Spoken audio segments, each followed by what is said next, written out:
سڵاو و ڕێز و حرمەت بۆ بینەرانی عزیزی تەلەڤیزیۆنی پەرچەو. هەروەکە ئاگادارن لە چەند ڕۆژی ڕابردوودا چەند کەسی سەلەفی لە شاری سنە و لە خیابانی فەرەکی شاری سنەدا چونە سەناو خەڵک و بە شمشێر و بە ئاڵای ڕەش توانیویان دڵەڕاوکێ بخەنە ناو خەڵکی شاری سنە و خۆیان نیشانن بۆ جارێکی تر. ئەمڕۆ لەسەر ئەم بابەتە میوانی بەرنامەی ئێمە هومانی گودازگەرە کە گەرەکمان لەسەر ئەم باسە قسە و باسی بکەین. هومانی گودازگەر بەخێرن بۆ بەرنامەکە. زۆر سپاس دەکەم، سڵاو هەیە بۆ ئێوە بۆ بینەرانی خۆشەویستی تەلەڤیزیۆنی پەرچەو. بە پرسیارێکی سەرەکی دەست پێکەین، سەلەفیەکان لە کوردستانە سابقەیەکیان هەیە؟ بەڵێ هەر وەک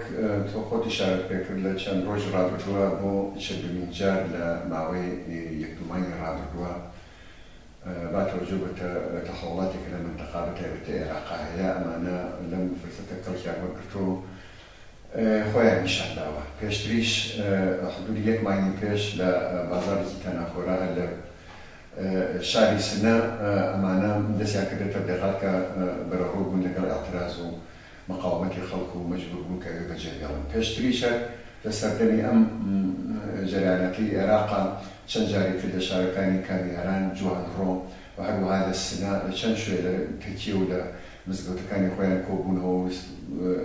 تەلاشیان کرد بۆ ئەوەی تێکۆشان بۆ ئەوە کە جۆرێک پشتیوانی خۆیان دەربڕن لە جەریانەتێکی ڕەشکە ئێستا لە مەنتەقاها. بە تۆری کولی سابقەی سەلەفی و بە تۆری کولی ئەم نیروە ئەم هێزە نزانیانە لە ئێرانە هەڵەگەڕێتەوە بۆ بەرنامە و سیاسەتی جمهوری ئیسلامی، یعنی بە تۆری واقعی ئەمانە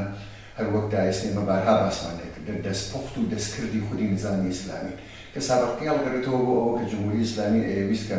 لە مەناطقێکا کە بە حسەینی و بە مەسایلی شیعەگەری و بە تۆری کولی ئەو مەناطقە وای نین لەژێر نفوزی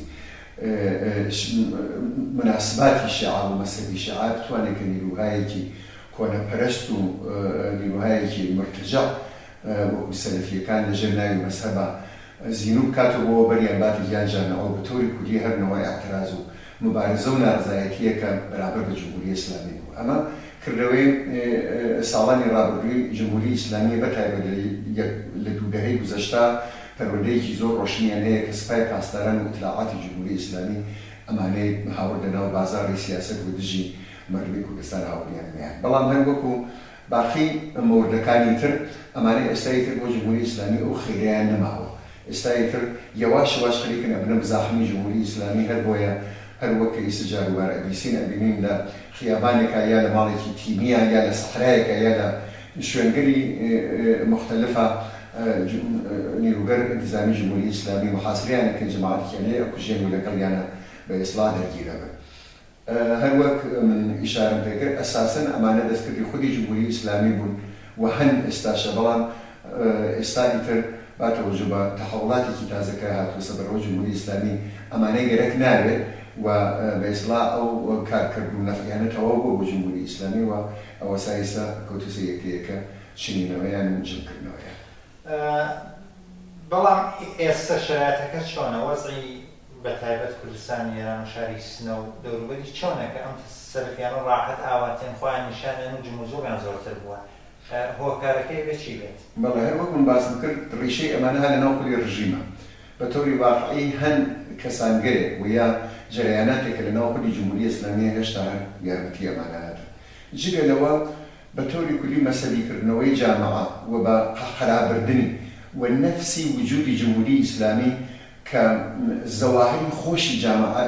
اجتماع و ژیانی قەدەغەن کردووە. ئێوە تماشا بکەن وەختێک تەفریحی نەبێت، وەختێک ئازادیە بۆ جەوان نەبێت، وەختێک هەڵپەرکی و زەماونێک ئازاد نەبێت، وەختێک موزیک گوێدانی بەدەن بەرز ئازاد نەبێت، ئیتر لەوانە بگوزارین کە کچ و کوڕێک ئازاد نەبێت یەکەوە بگەڕن و بە تۆری کولی ئەوانەی وا هەڵەگەڕێتەوە بۆ لەزایزی زندگی ئەوانە هەموو مەمنوع بێت. بەڵام بەرعەکسی ئەوە تەکیە و مزگەوت و نیروگەر مەسەبی و ئەمانە لەلایەن جمهوری ئیسلامی و باندی ئیسلامیەوە سوبسیدیان پێ بدرێ و کۆمەک بکرێن دیارە بتەوێت نەتەوێت لە درێژمەردە تا لە دوای یەک دوو دەها هەروایە بینین ئەم جریان لە نێو جامعە و لە بێخی جامعە و لە ڕیشەی جامعەیشە بۆ خۆی هەوادار و تەرەفدارهایە پەیدا کات. ئەمە خۆی ئەوێتە باعث ئەوە کە ئەمانە ئێمە بینین بە شێوەی دەستەهایەک لە شوێنگەری مختلفی کوردستانە لە تەکیە و مزگەوتەکانە لە خانەقاکانە کە ئێستا بەداخەوە لە بەعزە شارێکە تعدادیان گذشته زۆرتر بووە ئەمانە بتوانن خۆیان نیشان بدەن و وەکو نوعێکی تر لە مەسەبیا بەرامبەرکیە حتا بەعزە جارێ لەگەڵ جمهوری ئیسلامی و مەسەبی شیعە بتوانن لەناو خەڵکیەکە کە کەمتر ئاگاهیان هەیە و کەمتر وازانن لە سیاست و حیلەکانی جمهوری ئیسلامی باش ئاشنانی بتوانن کەسگەری بۆ خۆیان ژەمەوەکەن و گاو بێگا ئەوە لە ناولەولا سەر هەڵبێرن و لەو دوا خۆیان بە جەماعە نیشان ئەم قسانە کە باست کرد ئیسلاما زانم کە تەکیە و مزگەوت و شتە لە دوای هاتنی جمهوری ئیسلامی زۆرتر بووە تەبلیغاتیشیان زۆرتر بووە بەڵام ئەو شتێکە لەناو جاماعەی بینێ وەکو خۆشم کە تازایی لەناو ئەو جاماعەت مەسەدەرەوە ئەگەر تماشای شارەکەی کە 200,000 نەفەر یا 100,000 نەفەریش خەڵکی تیا خەڵکی کورد بۆ ئەو شتە مەسەبیانەکە ئەگەر بچێت 3,000 4,000 5,000 کەس ئەچێت لە 100,000 نەفەرکە گەورە بچێت هۆکاری ئەوە کە ئەم تەبلیغاتە ئەم کارە ئەم پۆڵ خەرجکردنە ئەم بەرنامانە هیچ موافقەتی نییە هیچی بە تۆری واقعی موافقەتی هەیە یعنی ئەگەر من بەبەستت ئەوەیە کە تەبلیغاتی بە ئیسلاح سەفی بەرامبەری ئەوان بۆچی موافقەتی نییە ئەگەر باش تێگەیشت بێت هێشتا وەختی ئیسەیش تواشاکەی ئەلاڕغمی ئەوەی کە ئەمانە جاروبار ترس ئەخەنە دڵی مردم و هێشتا لەنێو جامعە و وەزنە نین کە خەتەرێن بۆ جامعە یعنی خەتەری ئەمڕۆ منزوورمە بەڵام وەختی تواشای تاریخی ئەمانە تەواو منتەقاکەی ولا إيران عليكي كنموني زور دور بوي برون ولا خدي جمهورية إسلامية عليكي أمانة لا أولي شو هيش نقول لا أولي شو هنيلو يكي كم بول وكأمانة بلان أجل برامبريا أجاهين به أجل برامبريا alternative نبي كبشليان كاتو أجل برامبريا شرايك نبي كنوب خاطر نرجع مع قبل أم تاريخية نبي برون بشونيا دياري واش أمان مش رشتك